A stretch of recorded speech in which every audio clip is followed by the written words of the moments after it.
నమస్తే. కాకరకాయ చిప్స్ అండి. పావు కేజీ కాకరకాయలను కడిగి చిన్న చిన్న ముక్కలుగా కోసుకోవాలి. కోసుకొని ఒక గిన్నెలో వేసుకోవాలి. చిన్న స్పూను సాల్టు, పసుపు వేసుకొని కలిపి పెట్టుకొని ఓ పావుగంట ఉంచుకొని అందులో వాటర్ పిండి వేసుకోవాలి.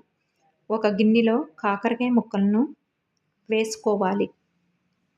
ఒక గంట బియ్యపిండి, ఒక స్పూన్ సాల్టు, చిన్న స్పూన్ పసుపు, ఒక గంట కార్న్‌ఫ్లవరు, కారము, కొద్దిగా గరం మసాలా వేసుకొని వాటర్ పోసుకొని కలుపుకోవాలి. స్టవ్ వెలిగించుకొని బాండీ పెట్టుకొని నూనె వేసుకొని నూనె హీటెక్కిన తర్వాత కలిపి పెట్టుకున్న కాకరకాయ ముక్కలను వేసుకోవాలి.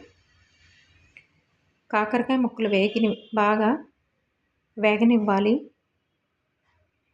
వేగినవి తీసుకోవాలి. కాకరకాయ చిప్స్